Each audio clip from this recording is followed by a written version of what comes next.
Bonjour Alexandra Guérin. Bonjour Camille Farrugia. Et bienvenue dans ce nouvel épisode de Piquante le podcast. Je chante bien quand même, hein. N'empêche, en fait. On rit, mais... À chaque fois, j'essaie de trouver des nouvelles façons. Tu chantes assez bien, hein, finalement. Et pas déçu d'être là. Écoute, j'essaierai de te faire d'autres, tu vois, sur un peu country, si tu veux. Ouais, si t'as des demandes, n'hésite pas, comme quand on va derrière le DJ, la cabine, et qu'on lui dit « Excuse-moi ». Oh là là. Voilà. Et qui nous dit d'aller nous faire foutre. Oui, exactement, et il a raison. Ouais. Aujourd'hui, un thème qui me parle énormément. Oui, voilà. On va de un coup pour toi, un coup pour moi. Moi, je vais essayer de t'accompagner dans ce podcast. C'est en gros, en fait, alors figure-toi que, donc pour l'instant, si, évidemment, l'épisode sur moi sera aussi sorti au moment où on l'enregistre, mais là, il ne l'est pas encore. Le tien est sorti, il a beaucoup plu. Vous avez beaucoup aimé ce format un peu interview. Oui, un peu. Bah, en fait, c'est aussi parce qu'on parle de notre... No offense, mais on sait comment ça marche. Dès que tu parles un peu de ta vie privée, ça intéresse un peu plus. Moi, la première, hein, ravie de passer ma soirée sur TikTok à regarder ce qui se passe entre Jessica Thévenin et Thibaut Garcia. Je sais comment c'est. Donc, au plaisir. Sachez qu'on a un groupe plaisir de vous ravir. 4 de 4 meilleurs amis. Donc, il y a Alex, Lola, que vous avez pu voir, Agathe, que vous avez peut-être vu au tout début. Oui, ouais, mais voilà. pour ceux qui viennent de débarquer, voilà, on a un épisode qu'on a enregistré avec Agathe. Et bon, moi, j'ai pas trop participé parce que je m'en branle, pour être tout à fait honnête, de cette affaire. Mais là, hier soir, voilà, pendant plusieurs heures, on a parlé justement de cette histoire de divorce là. Moi, ce qui m'a beaucoup fait rire, c'est surtout les réactions des gens. Voilà, dont une personne que je ne soutiens absolument pas, donc on ne citera pas son nom, même si tout le monde s'en tape. Donc le thème du jour, c'est la jalousie et l'amour anxieux. Ryan, tu veux participer? Grave. J'avoue, on devrait le faire lui et moi. Il aurait trop bien intervenir. Lui et moi, vraiment, il y aurait tellement de choses à dire, ça aurait pu être un dialogue. Ouais, mais il doit partir, je crois. Ryan, viens voir vite fait. Du coup, en fait, pendant que je lisais le thème du jour, je me suis dit que ça me concernait pas des masses, mais ça concerne assez bien Camille et un petit peu Ryan. Et le thème, c'est toujours jalousie et amour anxieux. Bon, pourquoi T'as quelque chose Non, là, celui-là. Pourquoi moi? Bon, arrête. T'as rien à nous dire là-dessus? Alors moi, je pense quand même que ça peut définir une personne, la jalousie et l'amour anxieux, mais ça peut aussi s'effacer. C'est-à-dire que c'est beaucoup relié à ce que tu as vécu, à ton expérience amoureuse. Par exemple, moi, au début de Toi et moi, j'étais jaloux, anxieux en amour, et aujourd'hui, plus du tout, quoi. C'est vrai qu'il y a eu beaucoup d'évolution. Plus du tout. Vraiment non, pas, l'autre jour, je rentre, elle est dans un bain, il y a 3 rugbyman dans le bain, tranquille. Ils épluchent des pommes de terre. Non, t'as toujours ce truc de... C'est pas de jalousie, mais peut-être un peu de possessivité, mais sans plus. C'est pas non plus de la jalousie... Oui, voilà, c'est pas intense. Mais amour anxieux, ça aurait pu te parler. Ouais, mais ça s'est amélioré avec notre relation, en fait. Voilà, ce que tu veux dire par là, c'est que si tu te bases sur ta relation passée, si on t'avait posé la question en sortant de ta relation passée, t'aurais dit que c'était plus... en fait, ça aurait pu te définir. Je pensais que fondamentalement que ça me définissait. C'est-à-dire que c'était un trait de caractère ou d'attitude personnelle. Oui, que quoi qu'il arrive... interpersonnel. C'est quand même beaucoup relié aux autres aussi, à ce que tu vis avec les autres. Donc, faut pas lâcher le steak, quoi.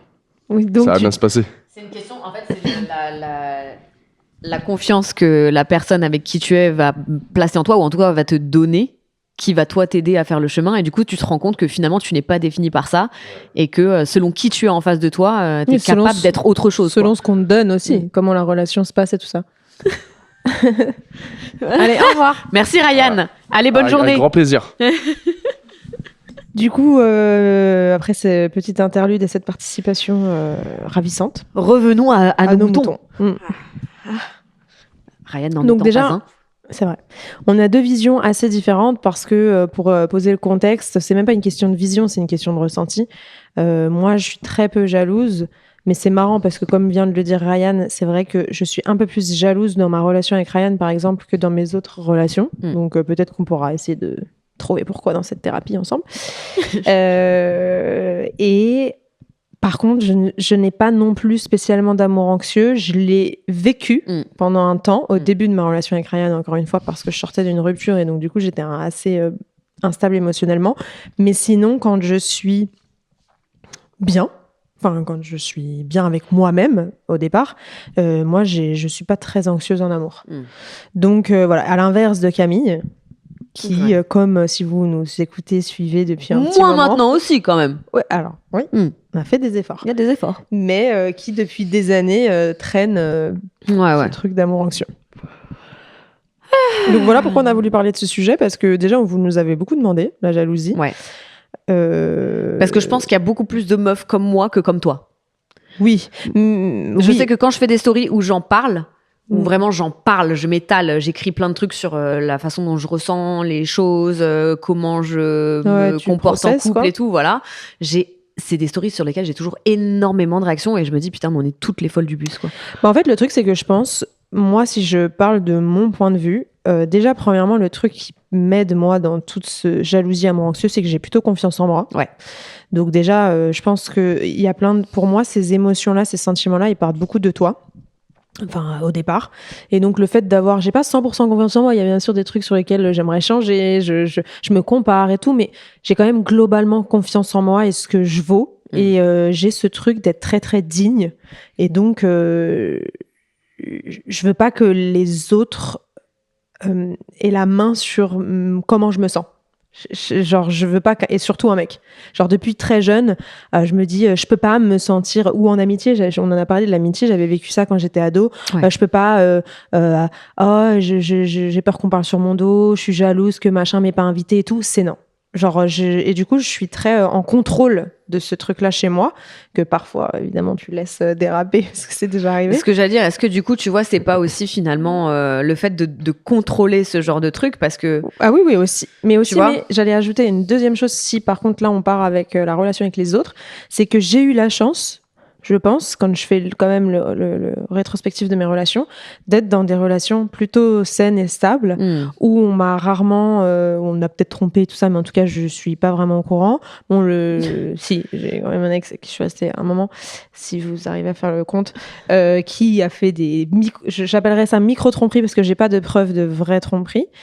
C'est arrivé, mais globalement, mes relations, enfin, on m'a vachement respectée, on m'a aimée, on m'a mis sur un piédestal, etc. Donc, j'ai jamais eu besoin de ressentir ce truc de jalousie ou d'amour anxieux. Je pense que mes copines, moi, qui ressentent ça, c'est souvent, elles ont pas trop confiance en elles, et deux, on leur a fait la misère.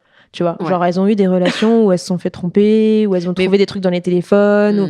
Tu vois, moi aussi j'ai vécu ça, mais c'était pas violent. Enfin, ça m'a pas traumatisé au point de le projeter sur mes relations d'après. En fait, moi, je pense que c'est quasiment exclusivement lié à mes problèmes de confiance en moi. Oui. Parce que j'ai pu vivre effectivement des tromperies, des micro-tromperies et tout, mais pour être tout à fait honnête, je ne me sens absolument pas traumatisée de ces comportements. Non, mais... Alors, est-ce que c'est insidieux ? Peut-être, j'en sais rien. En fait, je pense que, tu vois, par exemple... Autant la tromperie et tout, je m'en fous parce qu'en général, quand je l'ai su, soit parce que je l'ai appris par la personne, soit voilà. Déjà, je mets un terme à la relation illico presto. Mais au-delà de ça, je pense que par exemple la micro-tromperie, je me souviens d'une relation en particulier où un mec entretenait une relation en ligne. Non. Ah, c'est pas lui ? Très vieux, non. Ouais. Entretenait une relation en ligne avec une meuf avec qui on se suivait tous mutuellement sur Insta. Donc moi, je la suivais, elle suivait mon ex de l'époque, mon ex la suivait. Elle était mariée et maman, elle vivait au Mexique. Mon ex vivait en Angleterre. Ah, ok, et ils s'envoyaient m'aider, genre je t'aime, genre on va tout quitter. Spoiler alert, ils ne se sont jamais rencontrés. Mais du coup, ça, je pense que tu vois, c'est des trucs qui ont pu meurtrir mon ego. Et c'est ça qui, accumulé, a pu faire que ma confiance en moi... Je sais pas, en fait, j'arrive pas à me dire s'il y a des moments de ma vie où j'ai plus confiance en moi ou pas. Mais oui, tu vois, mais plus que l'acte en lui-même. En vrai, qu'on trompe et tout, finalement, enfin... tu vois.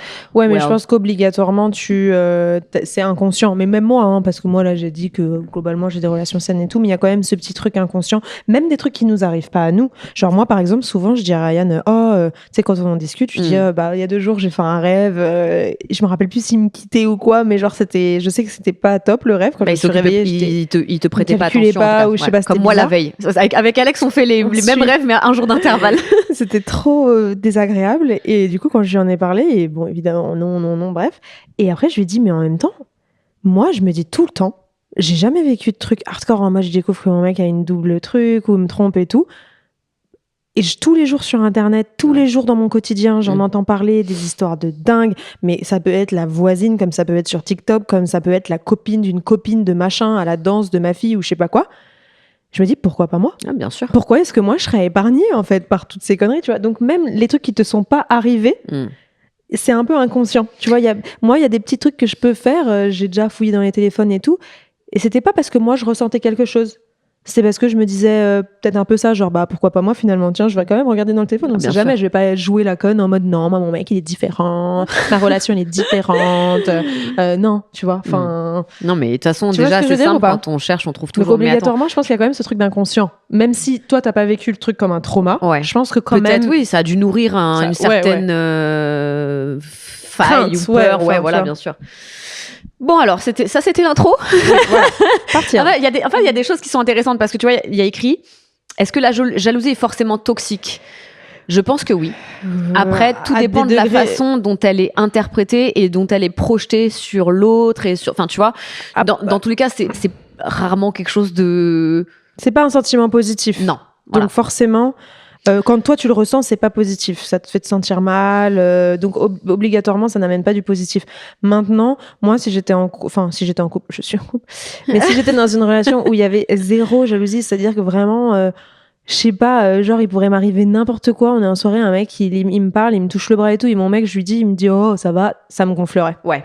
Tu sais genre en fait quand même il y a aussi ce sentiment de mais tu vois, c'est ça qui est possessivité chiant. Plus possessivité qui fait du bien, tu vois, plutôt que jalousie, je sais pas, c'est difficile à... Mais c'est ça qui est un peu... souvent, moi, j'ai été avec des mecs qui ont confiance en eux parce que c'est souvent un trait qui est propre aux hommes. Souvent, les mecs ont confiance en eux, pas tous, bien évidemment, mais beaucoup plus que les femmes, en tout cas. Ouais. Donc moi, je me suis retrouvée quasi tout le temps dans des relations où les mecs avaient confiance en eux. Et tu vois, mon mec, quand on en parle... Ça me fait chier en fait. Tu sais, quand je dis oui, s'il se passait ça, est-ce que ça t'ennuierait, est-ce que tu tilterais, est-ce que t'interviendrais, tu vois, il a bah non, machin. C'est ce que je te dis. Et bah tu vois, et ça c'est chiant, je trouve que c'est propre aux personnes qui ont confiance en elles parce qu'elles disent bah non mais et tu sais c'est même ce truc de dire bah si tu me trompes, en gros bah you're lost, tu vois, je suis d'accord, genre c'est toi, c'est ton erreur machin et tout. Ouais, mais est-ce que ça te touche pas un peu quand même, tu vois Ouais. Non, mais moi je pense que ça c'est aussi une question de maturité, c'est un grand mot, mais genre non, moi à l'époque j'aurais pu dire ça, tu vois, genre en mode oh non je m'en fous machin. Aujourd'hui si j'ai une discussion vraiment posée et saine par exemple avec Ryan, je vais lui dire bien sûr que ça me ferait du mal si tu me trompes, je te quitterais quand même, mais ça me toucherait, tu vois. Par exemple Ryan, moi je sais que c'est quelqu'un qui a quand même confiance en lui, tu vois, il a confiance en lui, il peut avoir des failles mais il a confiance en lui de manière générale avec les gens dehors dans la rue et tout. Pourtant je sais que si un mec me parlait trop près ou machin, il ferait grave attention, genre en fait moi la différence avec jalousie c'est plutôt pour moi observer, genre en fait le fait que on soit dans un environnement par exemple où il y a du monde, un événement je sais pas, et que je sais qu'il me regarde du coin de l'œil, qu'il m'observe juste pour aussi me protéger. C'est pas qu'une question de lui être jaloux. Si un mec est là et me colle et est chelou et tout, je sais qu'il va direct intervenir. Bien sûr. Tu vois, qu'il va pas dire oh bah non, j'ai pas fait gaffe. Oh bah non, ça me gêne pas. Il peut te parler. Non. Bah moi, tu vois, c'est l'impression que j'ai avec... Enfin, peut-être pas si le mec me colle et tout, tu vois. Mais genre, en gros, si des actions qui, moi, pourraient me déranger de la part de mon mec avec d'autres meufs, lui, il est chill avec, tu vois. Et moi, ça m'emmerde. J'ai envie que tu ressentes un peu un truc genre... Non, mais je comprends. C'est pour ça que je te disais, je pense que ça peut faire du bien quand c'est... Oui, mesuré. Genre la possessivité positive, tu vois. Genre qui te montre que l'autre tient à toi, en fait, tu vois. C'est plus ce truc-là. Que t'es importante et qui tient à toi et à ton bien-être. Que t'as une place spécifique dans sa vie et que t'es pas juste jaloux, une random girl. Et là, il y a autre chose dans cette intro est l'intro la plus longue de la Terre, mais je pense qu'il y a pas mal de choses auxquelles on a répondu sans le savoir. Est-ce que tout le monde est un peu jaloux ou pas du tout ? Moi, je pense que oui. Je pense que, enfin, tu vois, c'est exact pour moi, ça découle de ce qu'on est en train de dire, dans le sens où si il n'y a pas le moindre, tu ressens rien quand vraiment ton partenaire ou ta partenaire est en train de, faire des choses qui, pour le commun des mortels, peut déclencher une réaction jalouse. Pour moi, c'est symptomatique de quelque chose peut-être qui ne va pas. Ou alors, je sais pas. C'est une façade, parce que moi, j'ai pu ne ressentir zéro jalousie. Parce que vraiment, moi, je suis pas du tout jalouse pour le coup. Dans mes anciennes relations, je réfléchis, mais vraiment, je n'ai rien à foutre. Genre, mais parce qu'on donnait peut-être pas l'occasion de l'être aussi, oui, tu vois. Aussi. Mais genre, mon ex, il partait en soirée, je lui demandais même pas qui y avait, où c'était, comment c'était, je m'en foutais. Mais c'était aussi, si je réfléchis, c'était aussi une manière de me protéger. Genre, c'était aussi ma façade, parce que je pense que toute ta vie, à l'adolescence, au début de ta vie d'adulte, etc., tu te crées une carapace, comme plein de monde. Moi, je me suis créée cette carapace de meuf forte, digne, sûre d'elle, machin. Et donc, c'est tout ce que j'ai voulu montrer aussi aux mecs pendant longtemps, sans être trop vulnérable, en disant, de toute façon, frérot, si tu fais de la merde, t'as décidé de faire de la merde, ce que tu disais avant, ce sera ton problème. Évidemment. Et pas le mien. Et donc, j'étais toujours dans ce truc-là de... c'est quoi, j'en ai rien à foutre, mais c'était vachement de la protection quand même. Mais est-ce que tu te dis pas aussi que peut-être ça traduit quelque chose vis-à-vis de ta relation en elle-même, dans le sens où t'estimes que, si tu ressens pas. Non, parce que je pense que si je me posais 2 minutes, quand même, je me disais, ouais, j'avoue, qu'est-ce qui glande, tu vois. Okay. Mais je restais vachement dans ce. Donc ça peut aussi être, je pense, peut-être parfois une carapace ou pour se protéger, tu vois. Ouais. Je sais pas. Ouais, bien sûr. Bon, allez. À partir de quand la jalousie est problématique ? Est-ce que vous avez fait l'expérience ? Est-ce que vous avez déjà eu honte d'être jalouse ? Alors, pour moi, c'est problématique quand ça devient du contrôle. Ouais. Voilà. Donc, quand ça devient... parce qu'en fait, parfois, les gens se disent, OK, tu fais une réflexion, tu fais une phrase, c'était pas... je lui ai pas dit ne sors pas, je lui ai pas dit ne porte pas ça, je lui ai pas dit machin. Mais en fait, rien que le fait de le dire, si la personne en face... si vous vous aimez, parce que normalement, c'est un rapport d'amour, en fait, l'autre rentre obligatoirement dans des émotions de culpabilité, de remise en question, de réflexion. Et donc, c'est une forme de contrôle, tu vois. C'est une forme de manipulation. Ouais, même si t'as pas dit clairement... Ah non, mais pas cette jupe trop courte. Ouais. Enfin, tu dis, je préférais que tu portes autre chose. Ou que t'as juste dit, ah, tu vas t'habiller comme ça ? Ouais, voilà. Il y a obligatoirement une forme de manipulation là-dedans, tu vois. Et donc, je pense qu'à partir du moment où ça rentre un peu trop dans le contrôle, c'est là que ça devient problématique. Déjà ça, je pense aussi que ça devient problématique à partir du moment où c'est vraiment un pan de votre relation, dans le sens où la jalousie s'est installée au même titre que l'amour, en fait. Et j'en parle parce que je suis hyper concernée. Voilà, vraiment par tout ça. Je travaille beaucoup dessus et je vais honnêtement bien mieux qu'il y a des années. J'estime que c'était en partie dû à mes partenaires, évidemment, parce que on me rassurait pas suffisamment à mon goût. Après, je sais que c'est quand même compliqué quand t'as quelqu'un en face de toi qui a besoin de réassurance absolument constamment, ce qui est mon cas. J'ai besoin qu'on me dise des mots doux, j'ai besoin qu'on me dise qu'on m'aime, j'ai besoin qu'on me rappelle à quel point je suis la meilleure, pourquoi on est avec moi, pourquoi moi et pas une autre, pourquoi nanana. Donc je sais à quel point ça peut être vraiment lourd, mais du coup, je pense que moi, je me suis retrouvée avec des mecs qui n'étaient pas prêts à faire ce travail-là. Et du coup, en fait, ça avait l'impact inverse, à savoir que de pas ressentir ça, de pas recevoir ça, ça me mettait dans une position de faiblesse et de doute, et ça me rendait d'autant plus jalouse anxieuse, complètement anxieuse.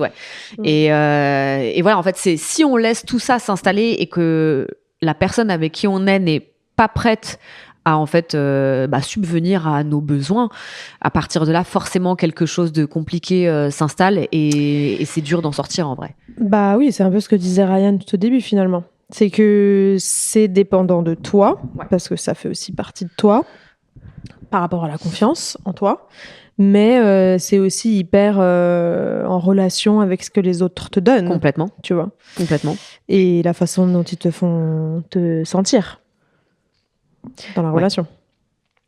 Qu'est-ce qui déclenche vos insécurités ? Les réseaux sociaux, l'absence de communication. Alors moi, je vais faire ma partie parce que ça va être rapide. Pas grand-chose. Parce que... Enfin, c'est peut-être, je disais tout à l'heure, c'est peut-être une façade, une carapace, j'en sais rien, mais en tout cas, je suis bien rentrée dans le personnage parce qu'aujourd'hui, je ne ressens pas d'émotion à ce sujet, sauf un peu plus avec Ryan, c'est ce que je disais. Parce que vous êtes très exposés, rappelons-le aussi, tu vois, parce que ça peut être, il y a ça aussi qui joue. Parce que moi, ça va plus être l'absence de communication s'il est sorti, par exemple. Genre ça me gonfle. Voilà. Sinon, globalement, les réseaux, pas trop, parce que moi, j'ai mes limites, c'est-à-dire que, et j'y pense pas spécialement. Par exemple, moi, je vais pas fouiller dans les abonnements, je vais pas fouiller dans les likes, je vais pas regarder les historiques et tout ça, parce que je sais que si je le fais, ça se trouve, je vais retrouver des trucs qui me plaisent pas, ou je vais me poser des questions.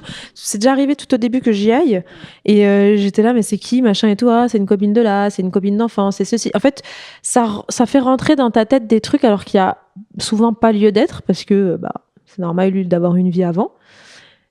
Et du coup, moi, je vais pas faire tout ça. Donc forcément, les réseaux sociaux, ça m'apporte pas spécialement de stress, parce que je rentre pas dans les méandres de tout ça. Donc moi, je dirais absence de communication lors de la nuit. Genre Ryan qui sort avec ses potes et en général il me parle plutôt bien, mais genre à partir de 2h du mat j'ai pas de news, je me réveille à 8h et puis rien, genre je vois qu'il y a rien. Et en fait ce qui se passe, c'est ce qu'elle disait, c'est que comme on est exposé, c'est déjà arrivé que je reçoive des messages derrière en mode oh j'ai croisé ton mec à tel endroit, ou enfin tu sais genre juste je l'ai vu dans la rue, ou je l'ai vu dans telle soirée et tout, vous êtes trop chou, j'aime trop votre relation. Je dis à Ryan, mais en fait, tu sais, j'aurais bien aimé le savoir de toi que t'étais là, tu vois. Bien ça aurait sûr. été 100%. En soi, c'est rien, mais ça fait chier. Si, justement, ouais, c'est ça. Ça fait chier. C'est complètement ça. C'est ce que je lui essaye de l'expliquer parfois quand on discute. Je lui dis en fait, c'est juste chiant. Genre, tu captes pas, genre, t'es là. Enfin, en plus, après, à sa décharge, entre guillemets, sa décharge, je sais pas, mais. Lui, il vient d'arriver à Paris. Et puis, il a tous ses potes qui sont à Paris, son frère et tout. Et puis, ils sont plus jeunes, ils ont 5 ans de moins. Donc, ils sortent pas mal. Ils ont pas des relations stables, pas des enfants, enfin, tu vois. Et donc, lui, il est content, il découvre. Tu sais, il est là, je suis allé dans telle soirée, c'était cool et tout. Alors que moi, j'ai envie de crever, parce que moi, j'ai grandi ici. Donc, moi, je m'en bats les steaks de telle boîte de nuit, de tel événement, de tel. Enfin, je les ai vus, revus. Donc, du coup, sur ça, on n'est pas souvent sur la même longueur d'onde. Et je suis un peu genre, tu sais. Ouais. Bon, mais voilà, écoute, ça fait aussi partie de la relation de laisser l'autre être. C'est-à-dire que lui, il a envie de sortir, il aime bien être avec ses copains. Il est comme un mec, parce que ça, on en parle souvent avec Camille, c'est-à-dire que moi, s'il est minuit et demi, 1h, peu importe ce que vous allez me dire qu'on fait, si je suis fatiguée, je vais rentrer chez moi. Alors que les mecs, ils ont tendance à dire je me suis laissé emporter, c'était sympa, j'ai go with the flow. J'allais pas dire non. Non, il n'y a pas go with the flow, en fait. Tu vois. Non, mais complet. Donc, voilà. Moi, c'est aussi l'absence de communication. Alors, je rappelle, s'il y a des gens qui débarquent, je suis avec quelqu'un de beaucoup plus jeune que moi, donc même plus jeune que les copains de Ryan qui adorent sortir par exemple, et lui aussi en plus dans tout l'univers rugby et tout, c'est assez festif, tout ça, qui aime bien sortir, et par exemple notamment pendant les tournois, lors des dernières soirées, des derniers matchs, ou pendant les camps d'entraînement et tout, j'ai aussi un mec qui ne capte pas, donc ça lui arrive de se trouver dans des endroits où oui, tout à fait. Oui, Ryan aussi, j'ai vu. Voilà, et il n'a aucun réseau, et je peux rester des heures, et par exemple pareil, il y a un truc, et vu que je suis dans cette relation où je dois lui apprendre à être en relation, il habite aussi dans des coins où il n'y a pas de réseau, parce que faut pas abuser. Mais c'est quand il était dans le Sud-Ouest par exemple, il avait rien du tout quoi. Mais tu vois, donc je suis obligée de lui apprendre ce que j'attends de lui, ou ce que en tout cas une femme peut attendre d'un homme parfois dans une relation.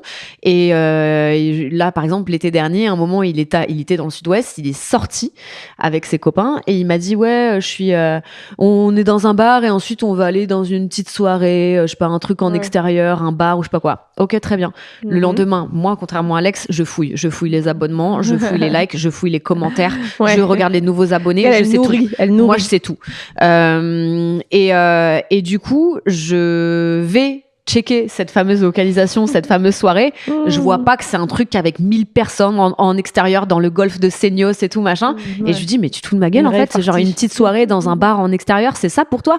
Et lui, il comprenait pas, festival. En fait. Ouais, grave. Tu sais, genre, il comprenait pas ce que je lui reprochais, ce que je lui demandais. En fait, je te demande de tenir au courant. Voilà, et puis de me dire les choses telles qu'elles sont réellement, tu vois, c'est pas une petite soirée. Et puis après, les mecs, ils vont dire ce truc de ouais, mais genre, oui, je t'ai pas dit, non, mais je t'ai pas dit parce que je savais que. Ça allait te mettre mal. Ouais, voilà, donc du coup, genre, j'ai voulu te protéger. Bon, c'est pas ça qu'on t'a demandé. Et pareil, quand ils débarquent en boîte, non, mais j'avais pas de réseau et tout. Puis pareil, moi, je vais sur la localisation de la boîte le lendemain sur Instagram, je regarde toutes les stories, je les vois pas tous en rond au milieu de la piste à faire oh, avec des meufs autour comme ça et tout. On est où là, en fait?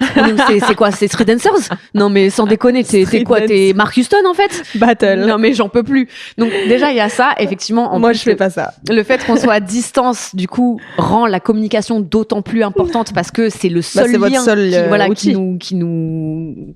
Ouais, tu te rappelles ce que je te disais à l'époque. Exactement. Donc, il y a ça. Le téléphone, c'est ton seul. Et moi, évidemment, les réseaux sociaux, mais pour tout un tas de raisons, encore une fois, parce qu'il est beaucoup plus jeune que moi. Et toi aussi, ça peut être la communication, même en dehors des soirées et tout. Ah oui. Il y a quelques jours. Alors, ça, c'est pas forcément de la jalousie, peut-être, ou de l'amour anxieux. En fait, c'est pas forcément de l'amour anxieux, mais c'est plus que, à mon grand âge. Non, la question, c'est qu'est-ce qui va te déclencher?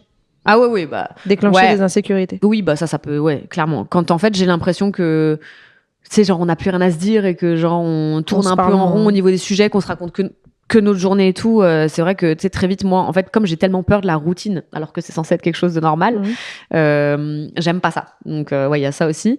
Mais les réseaux, effectivement, comme il est plus jeune, comme il est musclé, je les vois, les petites go, et je me revois, moi, il y a 10 piges, à aller mettre des commentaires, genre des thirst traps, voilà, tu vois. Et aujourd'hui, je vous le dis, les meufs de 20 ans d'aujourd'hui, elles ont peur de rien.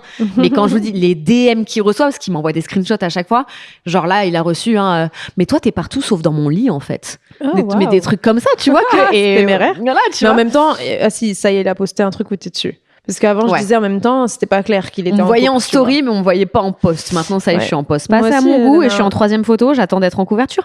Mais oui. Moi, franchement, moi, je te rappelle, il avait reçu un truc comme ça sur elle il y a pas si longtemps. Ouais. Il n'en reçoit pas tant. Ou alors il me le dit pas. Dis ce qu'elle avait écrit parce que, pardon, c'est hilarant. Non, mais celui-là, il était hilarant parce que, en fait, la meuf, déjà, pour commencer, elle me suit. Bien sûr. Déjà, mais c'est toujours ça. Et c'est pour ça. Non, je crois pas qu'elle me suit. Non, attends. Je crois qu'elle me suivait pas. Je crois qu'elle te suivait. Enfin, en tout cas, elle travaille pour une marque. Je vais le dire, parce qu'on s'en fout. On connaît pas son prénom, mais je peux dire le nom de la marque. Elle travaille chez Mista. Donc, c'est quand même une marque de mode. Je sais que la meuf, elle sait qui je suis. Ensuite, sur le compte de Ryan, c'est impossible de louper qu'il est en couple, qu'il a une belle fille. Enfin, bref, on est à tort, en long, en large, et en travers, de famille, genre. Partout. Et elle lui envoie un DM parce que, en fait, Ryan, il me semble qu'il était allé dans la boutique ou un truc comme ça, genre quelques heures avant, ou je sais plus c'était quoi le truc. Je savais pas ça. Si. Ah, je me savais pas. Enfin, moi, lui, il me dit, je pense que c'est ça, parce que je vois pas comment. J'avais pas eu le. Enfin, je crois, faudrait que je lui demande, je me rappelle plus c'était quoi les tenants aboutissants, peu importe. Et en gros, la meuf, elle lui envoie. Ah non, pas du tout, je dis de la merde. Oh, je me rappelle plus, putain. Peu importe. Elle lui envoie un DM, tout ça pour te vous dire. Elle envoie un DM, elle lui dit tu sens bon. Ouais. Mais comme as. Bah en fait, ma belle, ça va pas. du coup, moi, non. Alors si elle me suivait, ça y est, je sais pourquoi elle me suivait. Parce que moi, du coup, qu'est-ce que je fais? Je vérifie direct son nom sur Instagram. Et elle m'avait déjà écrit. Et elle m'avait écrit pour me dire quoi? Elle m'avait écrit pour me dire quoi? Genre, 1 semaine ou 10 jours avant, donc très peu de temps avant, j'adore votre famille, ou vous êtes trop mignons, ou j'adore votre couple, ou tu sais, un truc genre sur littéralement nous. Et donc, je lui envoie une photo de son DM avec marqué tu sens bon, et je lui dis je te dérange? Pour l'interrogation. Elle a vu, elle m'a jamais répondu. Mais franchement, c'est quel genre d'audace, tu vois? Et quand je vous dis vraiment qu'elles ont peur de rien, et c'est pour ça, tu vois, à chaque fois on parle du fait que moi je m'expose plus, même si encore une fois je me ferme plus totalement à l'idée et tout machin, j'expose plus mon mec, j'expose plus mon couple et tout, parce que ayant été en couple et ayant exposé mes ex, quelques-uns de mes ex, j'ai vu ce que ça pouvait apporter pendant et surtout après la relation. Et je vous dis, honnêtement, autant les mecs qui sont mauvais parce qu'ils vont aller liker les photos, ils vont commenter les photos et tout. Nous, non seulement on a le vice, mais en plus vraiment on est, pour moi, on est pire que les mecs. Les girls, il y en a pas beaucoup. Non, il y en a pas beaucoup. Ce truc ça va être le sujet d'un autre épisode. Ouais. Alors, l'amour anxieux et le besoin de contrôler. Le rapport au téléphone, on en a parlé, le stalk, fouiller ou pas, quoi ça mène? Ça mène à rien. Ne le faites pas. À chaque fois qu'on le fait, on est déçus. Donc, en fait, faites-le. Moi, je pense que si. Moi, je pense que tu dois fouiller et tout quand vraiment t'as besoin d'être fixé. Ton instinct, ton instinct te dit quelque chose, tu vois. Parce que moi, les fois où j'ai fouillé, c'était mon instinct qui me disait un truc, et en général, j'avais raison. De toute façon, On trouve toujours. Mais par contre, faut pas que ça devienne un mécanisme. Pas comme Camille. La dernière fois, mon mec avait oublié, oublié pas du tout. Il y avait son iPad dans son sac, une des dernières fois où je suis allée à Nice. Je devais paquer nos affaires pour qu'on quitte le lieu où on se trouvait. Je lui dis, est-ce que tu veux que je replie tes affaires et tout? Et là, je vois l'iPad. Je savais pas qu'il était là à la base. Trop tentant. Du coup, je regarde, je trouve rien, parce que j'avais déjà fouillé quelques temps auparavant, mais je lui avais dit, les 2 fois précédentes où j'avais fouillé, quand il était venu chez moi, je lui avais dit. Et là, je trouve rien, du coup, je suis un peu déçue. Et j'en parle à Agathe. Son mari était là. Snitch! Son mari m'a poucave auprès de mon mec. Ouais. Et du coup, le lendemain, sympa. Je rouvre l'iPad, je vois quoi? Il avait supprimé TikTok, Insta, Snapchat et WhatsApp. C'est suspect. Et du coup, c'est encore pire pour moi parce que ça veut dire, frérot, t'as des trucs à cacher. Sauf qu'en fait, je me suis dit, soit il a vu d'une manière quelconque, soit on lui a dit, soit il s'est dit, ah là, l'iPad va être en évidence, donc elle va fouiller parce qu'il connaît mes tendances. Mais du coup, on en a parlé 1 ou 2 semaines après. Et donc, j'ai su qu'il l'avait su et que lui, il pensait que la meilleure chose à faire, c'était de supprimer pour pas que j'ai justement cette envie de mais bon, fouiller. ça, moi, je trouve que ça alimente... Exactement, ce qui n'est pas la bonne. Donc, on a eu une full discussion à ce sujet. Je lui ai promis que je recommencerai pas. Est-ce que je respectais ma promesse? De toute façon, il écoute pas le podcast, donc comme ça, il le saura pas. Si, maintenant, il écoute pas tous les épisodes, mais il a écouté pas mal de trucs. C'est pour ça que j'ai dit ça. Ouais. Alors ça, cette question est pour toi. Est-ce qu'il est possible d'avoir... Ah non, j'ai sauté une étape. Ah oui, désolé. Bah non, alors rembobine. Les mécanismes qu'on met en place pour se rassurer ou pas, est-ce que l'amour anxieux s'apaise avec le temps? Alors, moi, je vais répondre à la deuxième question, s'apaise avec le temps. Si on prend l'avis de Ryan au début, oui, du coup, ça peut. Et même du moi. coup, du tien aussi. Les mécanismes, en vrai, hormis, comme d'hab, la communication, le fait de se faire violence aussi, du coup, tu vois, de pas fouiller mon tout, coin, machin. ma partie, quoi. Ouais, c'est ça. Parce que moi, j'essaye de se mettre des règles, mais c'est parfois plus facile à dire qu'à faire. Être en contrôle. Mais je pense effectivement que ça peut s'apaiser avec le temps. Je me sens, moi, en tout cas, dans ma relation actuelle, plus apaisée et moins... Alors, je sais, c'est un peu contradictoire à ce que je viens de vous raconter, mais en soi, je me sens quand même plus détendue par rapport à il y a quelques mois, et alors quelques années, n'en parlons même pas. Donc oui, je pense que c'est tout à fait possible, mais encore une fois, ça dépend et de toi et de ton partenaire, c'est hyper important. Il ne faut pas croire que vous êtes seul là-dedans, en fait. Vous n'êtes, bien sûr. Oui, vous avez un grain, ça, certes, mais vous n'êtes pas aidé. Donc voilà, c'est un team job. Ouais, mais c'est ce que l'autre te propose. C'est hyper important aussi ce qu'on te donne, tu vois. Si t'as besoin d'être rassuré qu'au bout de la 5e fois ton mec s'énerve en disant tu fais chier et tout, c'est bon, passe à autre chose, machin, déjà red flag de ouf, parce que en fait je peux comprendre, genre en fait c'est dur à dire pour moi ça, parce que moi par exemple je sais que je suis pas très bonne là-dedans, genre moi je sais que ça peut vite me tendre d'avoir tout le temps besoin de rassurer. En fait moi j'aime bien les gens, c'est ma personnalité aussi, j'aime bien les gens qui prennent les choses en main. Donc c'est marrant parce que c'est pas trop Camille. Pourquoi elle m'a choisi? C'est mon exception. Ça ne saura jamais vraiment. Non, mais sinon j'aime pas trop les gens qui se plaignent tout le temps de la même chose sans jamais rien faire. Genre ça peut vite me tendre. Genre ça c'est pas mon cas. Non, c'est pas ton cas. Toi en général quand même tu finis par le faire, ou alors t'arrêtes d'en parler. Ou t'arrêtes de te plaindre. Oui. Moi, c'est plutôt ça que j'aime pas. Donc, en fait, de devoir rassurer tout le temps quelqu'un sur quelque chose qui est le même sujet en boucle, mais la personne ne fait aucun effort de son côté, ne fait pas de thérapie, ne cherche pas à aller plus loin, de réfléchir pourquoi elle se sent comme ça. Ou alors juste mettre toutes ses anciennes insécurités, toutes ses anciennes problématiques, tout ce qu'elle a vécu avant, tout sur moi, parce que c'est moi le présent. Ça, je sais pas faire. Ouais, qu'on vive dans le passé et ce qu'on a pu te faire ressentir par le passé dans les relations. Je sais que je peux me braquer. Ouais. Tu vois, si je suis dans une relation comme ça. Donc là, je disais, c'était pour rebondir sur le fait qu'on disait, ça dépend ce que les gens te donnent en face. Parce que je sais que moi, je pourrais le prendre mal qu'on me demande tout le temps de rassurer. Donc, je trouve que c'est important de le remarquer dès le début. Genre, moi, je l'ai dit dès le début, ça, par exemple, à Ryan. Tu sais, je lui ai tout de suite dit... que t'es pas la plus rassurante. Moi, c'est vrai que je suis... Voilà, j'ai cette personnalité, donc je vais essayer de faire mieux, donc machin et tout. Tu vois, moi, c'est plutôt quelqu'un qui te ferait croire au début, mais non, t'inquiète, je serai là pour toi, maintenant qui dit jamais rien, qui est toujours super positif et tout, et au bout de 2-3 mois, il t'envoie chier. Il en a trop marre, et puis... commence à se détacher, être Ce qui peut se comprendre aussi, hein, finalement, parce que parfois tu te dis, je que pense tu vas y être arriver, capable de... mais Voilà, c'est ça. Mais bon. Ouais, mais c'est important d'être, comment dire en français, self-aware. Enfin, tu sais, genre, moi, je pense que j'ai cette capacité, je suis pleinement consciente de mes défauts et mes qualités moins, parce que tu sais, on a moins tendance à se mettre en avant, mais je sais ce que je sais faire et ce que je sais pas faire. Ouais, complètement. Et ce dont je suis capable ou pas. Donc, par exemple, je sais que je pourrais pas être dans une relation avec quelqu'un qui est ultra anxieux en amour. Ouais. Parce que j'arriverais pas à gérer. Genre, il faut une balance. Un peu, ça va. Je me demande, moi. Tu vois, je suis en train de réfléchir si ça m'est déjà arrivé et je me demande. Moi, j'arriverais pas, ça me rendrait barjo. Je pense qu'à deux, nous, ce serait dramatique. Ouais, genre, moi, ou si alors on qu'on disait... se soignerait mutuellement tu vois, à s'apporter parce qu'on sait ce dont l'autre a besoin. Et à l'inverse, tu vois qu'il y a des gens qui sont, par exemple, moi, tout au début de la relation avec Ryan, j'étais très anxieuse. Il allait pas me répondre un message parce qu'il m'avait habituée à répondre à mes messages la seconde qui suivait. Donc, s'il me répondait pas pendant 30 minutes, j'allais commencer à me poser des questions, mais machin, parce que aussi, j'avais tout ce truc d'abandon, sortie de rupture, quoi. J'étais un peu ravagée. Léger. Et lui, il n'a jamais abandonné. C'est-à-dire qu'il s'est jamais braqué, il s'est jamais énervé. Si on s'est énervé, c'est peut-être parce que, il peut y avoir des conflits, mais il a toujours continué de me téléphoner. Même quand je disais, vas-y, c'est bon, tu sais quoi, laisse tomber. Peut-être que je ferais mieux d'être toute seule. Peut-être que, en fait, de toute façon, c'est trop rapide. Enfin, toutes les tentatives que j'ai faites pour reculer l'échéance, toutes les fois où j'ai chialé, toutes les fois où j'ai raccroché au nez, toutes les fois où j'ai dit vas-y je vais dormir et j'ai raccroché, il m'a toujours rappelé, il me harcelait jusqu'à ce que je décroche. Il me disait non, on va pas raccrocher comme ça. Ça, je trouve ça particulièrement dur. Genre, ça me fait penser à un truc qui s'est passé hier soir. J'étais en FaceTime avec mon mec et il me dit, il me parle d'un pot de glace. Ça fait 2 soirs de suite qu'il mange, tu sais, les pots de glace, genre t'as Agendas, tu vois. Ouais.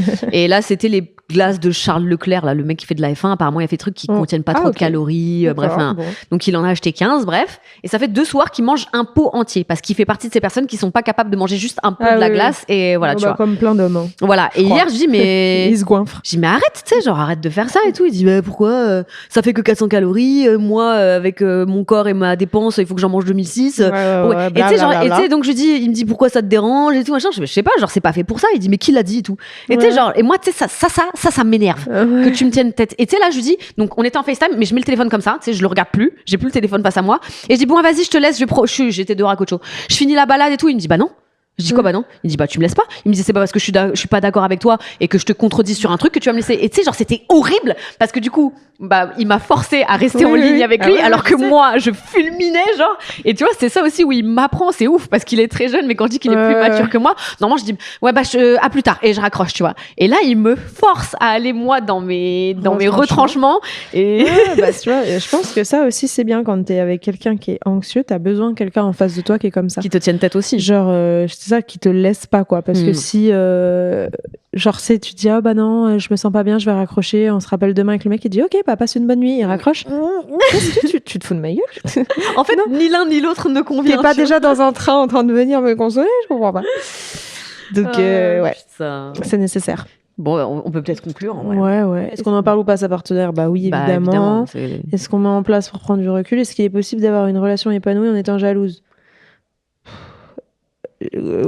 Jalouse contrôlée, comme on a dit au début, c'est-à-dire un petit peu jalouse de temps en temps et des petits trucs qui peuvent trigger et tout, oui, bien sûr. Ouais. Mais jalouse maladive, non. En fait, ça te bouffe tellement que voilà, ça bouffe ta relation et ça bouffe ton partenaire et toi, oui, bien sûr. Et du coup, bah, à terme, même si toi, t'as l'impression que ça peut durer et que tu peux tenir comme ça parce que tu te dis que t'aimes tellement la personne avec laquelle tu te trouves que t'es prête à subir ça et en souffrir, non, en vrai, sur le long terme, je crois pas que ça puisse perdurer. Non. C'est quand même extrêmement négatif comme émotion. Ouais, assez, ouais. Est-ce que ça finit toujours par exploser ou est-ce qu'on peut domestiquer cette jalousie? Bon, on en a pas mal parlé en vrai. On a répondu à la question. Ouais. Est-ce que vous auriez dire à la vous de 20 ans? Bah moi rien, parce que... Enfin si, moi je lui dirais... Continue comme ça. Go for it, hein. Non, mais moi j'étais moi, c'est-à-dire forte personnalité, machin et tout, mais fois 1000. Donc je pense que ça m'a aidé aussi dans bien des situations, que ce soit en amitié, dans le travail ou en amour, à me protéger vachement. C'était pas toujours positif parce que ça créait des conflits et même moi je pense que je vivais dans le conflit mon conflit intérieur. Ouais, bien sûr. Mais Normal à 20 ans, ceci dit. Hein. Ouais, Mm. mais en même temps, du coup, comme je l'ai dit 2-3 fois, j'ai pas eu de relation où on m'a foncièrement maltraitée. Enfin, j'ai pas de trauma par rapport à mes relations. On m'a pas vraiment trompée frontalement. On m'a pas abusée verbalement. Moi non, enfin si, mais parce que j'étais horrible. Donc on n'a pas pris mon. On m'a pas mis en position de victime. Enfin, tu vois, et j'ai eu de la chance. J'ai eu de la chance parce que quand j'écoute les histoires de tout le monde autour, on en voit passer de toutes les couleurs. Ça, c'est clair. Donc, moi, je lui dirais, écoute, bravo.